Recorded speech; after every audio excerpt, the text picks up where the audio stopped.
Shalom, apa kabar jemaat Tuhan yang dikasihi oleh Tuhan? Kembali kita berjumpa dalam ibadah Pentakosta, pencurahan Roh Kudus yang akan kita sama-sama nikmati. Baik, mari kita berdoa terlebih dahulu. Pujian, hormat, syukur kami naikkan kepada Allah yang hidup, Allah yang luar biasa, yang memberikan kami kekuatan pertolongan hingga saat ini. Biarlah saat ini ketika kami merenungkan bagian firman membawa kami, memahami bahwa kami hidup hanya ada di dalam kuat kuasa daripada Roh-Mu.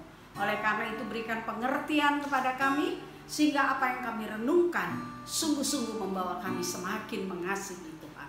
Dalam nama Tuhan Yesus, haleluya, amin.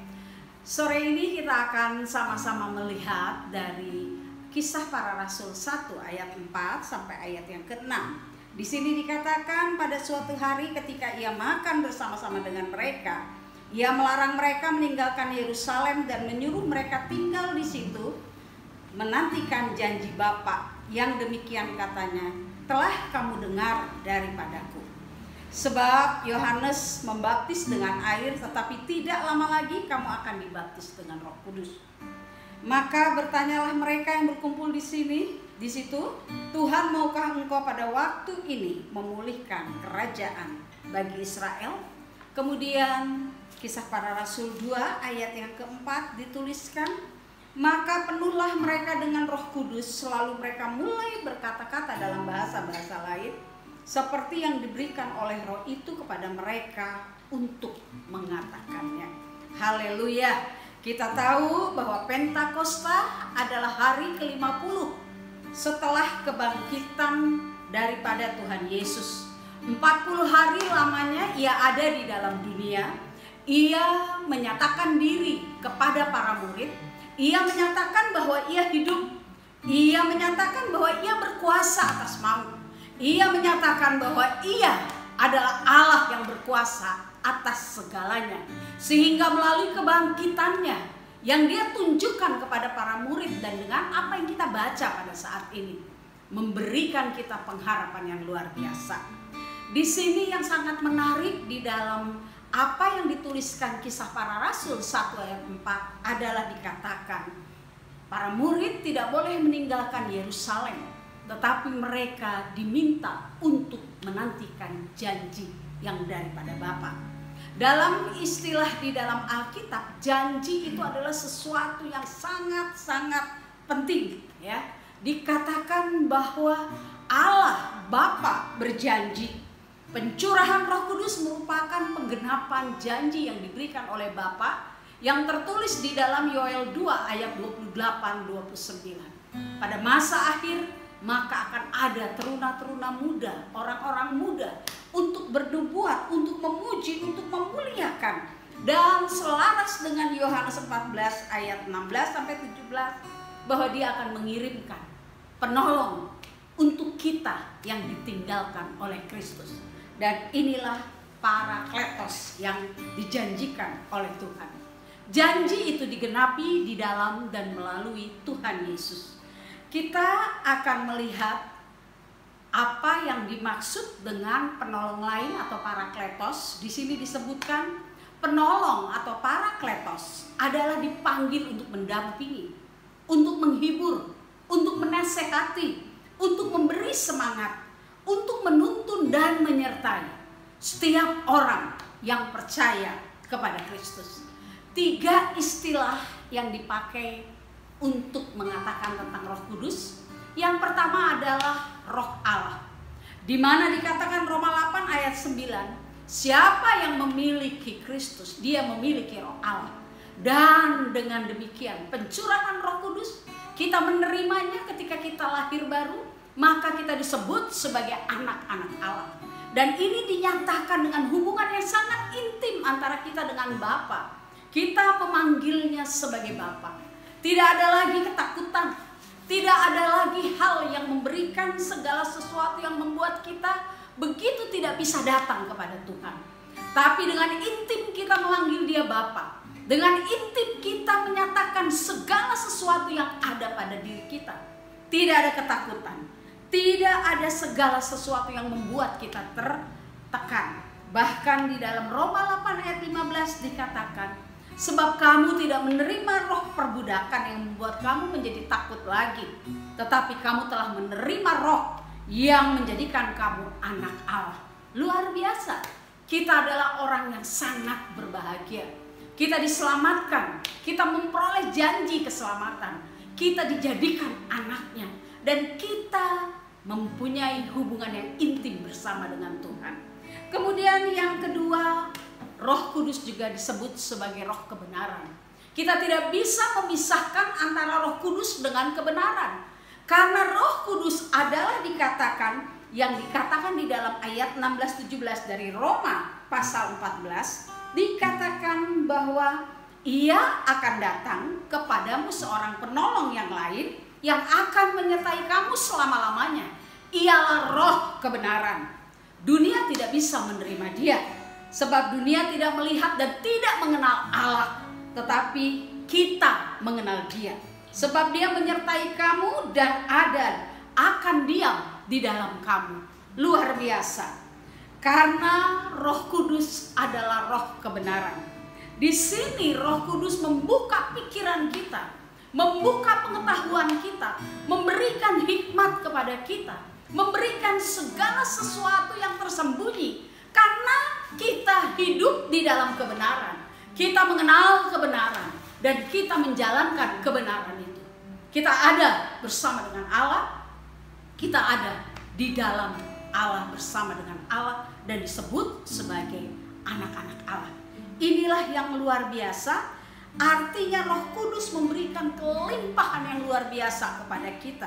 Dan di sini kita melihat kita akan menjadi orang Kristen yang tidak hanya percaya kepada Tuhan, tetapi hari lepas hari semakin bijaksana oleh karena ada roh Tuhan di dalam kita. Dan istilah yang ketiga tentang Roh Kudus adalah roh penghibur. Tidak ada satupun di dunia ini yang hidupnya aman, yang hidupnya tentram, yang hidupnya tidak ada masalah, yang hidupnya tidak ada hal yang terjadi antara satu dengan yang lain. Ada gesekan, ada hal yang tidak dipahami, ada hal yang tidak kita mengerti. Dan roh penghibur yang disebut sebagai Parakletos, sebagai penolong, sebagai penghibur, inilah yang menguatkan, inilah yang memberikan pertolongan. Sesuai dengan Filipi 4 ayat 13, bahwa di dalam setiap perkara aku cakap menanggungnya, oleh karena Allah yang memberikan kekuatan. Hari ini kita belajar, Bapak Ibu yang dikasihi oleh Tuhan, bahwa ketika kita berbicara tentang pencurahan Roh Kudus, mungkin kita bertanya dan kita mungkin memikirkan bersama, kapan roh itu bekerja? Roh Kudus bekerja tidak hanya ketika pencurahan Roh Kudus pada waktu di dalam Kisah Para Rasul 2. Hari ini Dia bekerja, besok Dia bekerja.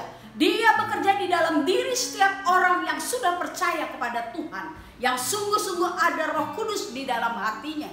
Dia berubah, dia mengalami segala suatu perubahan yang luar biasa.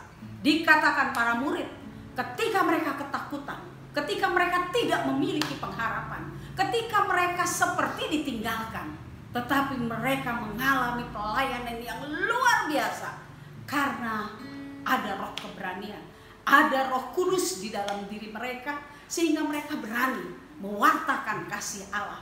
Mereka mendobrak segala sesuatu yang menakutkan. Mereka terus menyatakan bahwa Dia yang mati, Dia yang bangkit, Dia yang hidup, dan Dia yang naik ke surga. Inilah sesuatu yang luar biasa. Mereka berani memberitakan firman-Nya. Sehingga dari apa yang saya sampaikan, ada 3 hal penting yang bisa kita simpulkan. Yang pertama, pencurahan Roh Kudus.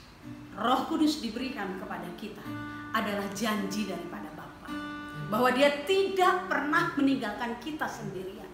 Ada Allah, ada Tuhan yang memberikan rohnya kepada kita untuk memberikan kekuatan, untuk memberikan penghiburan, untuk memberikan keberanian. Sehingga ketika kita lahir baru, kita tidak hanya lahir baru saja, tetapi roh yang bekerja di dalam kita harus mengalir keluar dan terlihat dengan kasih kita yang semakin bertambah, pelayanan kita yang semakin berkobar, kehidupan kita yang tidak lagi diintimidasi dengan masalah, dengan persoalan, dengan situasi yang mungkin membuat kita tidak bersyukur, bahkan menjadikan kita orang-orang yang kuat. Pada situasi pada saat ini, masa pandemi, kita melihat sampai sejauh mana roh itu tetap berkobar di dalam kita. Sampai sejauh mana kasih kita kepada Tuhan. Sampai sejauh mana kita mempercayai bahwa Dia yang menguatkan, Dia yang memberikan penghiburan. Sehingga pada sore hari ini saya mengajak Bapak Ibu jemaat Tuhan, mari kita memperingati ibadah Pentakosta pencurahan Roh Kudus. Dengan sungguh-sungguh kita bertanya, sampai sejauh mana Roh Kudus yang sudah kita terima ketika kita lahir baru itu sungguh-sungguh berkobar di dalam hati kita. Karena Dia bekerja di dalam diri setiap orang percaya. Karena Dia bekerja terus sampai kedatangan Tuhan. Dan itu hanya bisa terjadi ketika kita semakin melekatkan diri kita kepada Tuhan, semakin sungguh-sungguh melayani Dia, semakin sungguh-sungguh memahami kebenaran, dan akhirnya ada keberanian untuk mewartakan bahwa Yesus yang kita sembah, Yesus yang kita puji, Yesus yang adalah Tuhan kita, yang akan memberikan kekuatan, memberikan segala yang baik untuk kita menghadapi di dalam masa kesukaran sekarang ini. Amin. Mari kita akan mengikuti ibadah pujian penyembahan ini dengan satu tujuan. Bukan lagi kita sungguh-sungguh untuk meminta kepada Tuhan, tapi kita bersyukur karena kita adalah orang yang istimewa. Kita diselamatkan, kita menjadi anaknya, kita diberikan Roh Kudusnya. Dia menyertai, Dia bersama kita, Dia menghibur kita, Dia menguatkan kita. Apalagi waktunya kita memberikan yang terbaik untuk Tuhan. Biarlah pujian penyembahan yang disampaikan oleh tim Unity membawa kita untuk menyadari bahwa kita adalah orang-orang beruntung, orang-orang spesial, orang-orang yang sungguh dipilih oleh Tuhan. Kiranya firman Tuhan ini menjadi berkat bagi kita. Tuhan Yesus memberkati. Amin.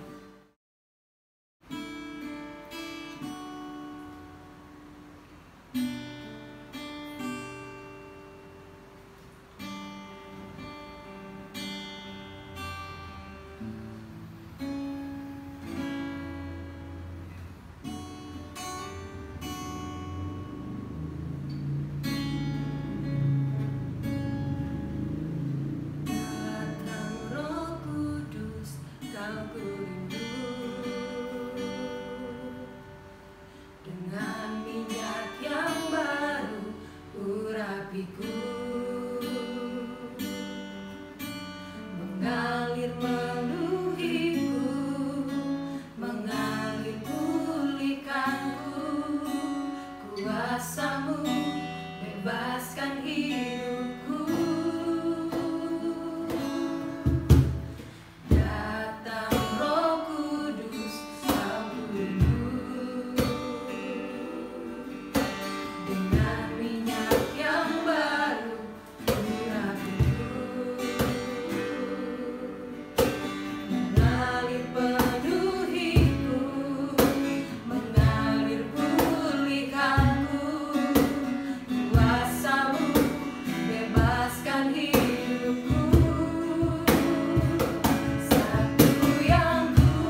muliakan, Kaulah yang kami agungkan Tuhan.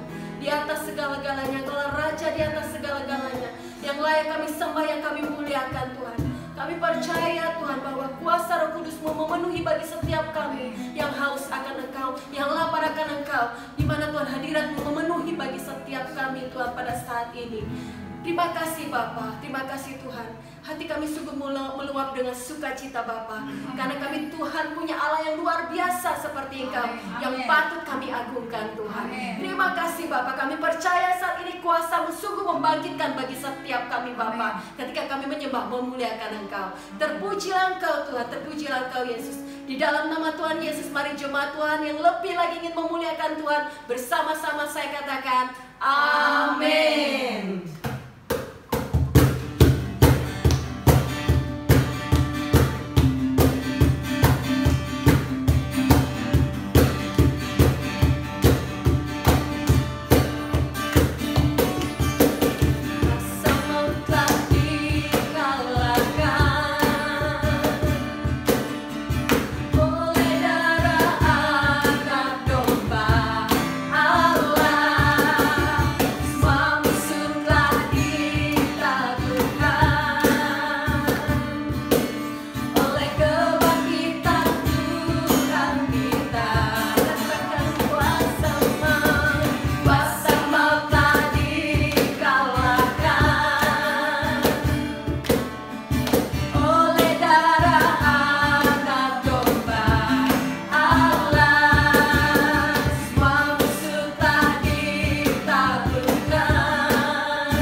Engkau Tuhan atas segala karya-Mu bagi hidup kami orang percaya. Kami bersyukur, kami berterima kasih karena Engkau Allah yang memberikan janji kepada kami bahwa Engkau yang memberikan Roh-Mu yang menghibur, menguatkan, menopang, menolong, menuntun, bahkan memberikan segala sesuatu yang baik atas kami. Kami juga bersyukur karena kami hidup dikuatkan, diberikan pengharapan melalui janji-janji yang Engkau berikan.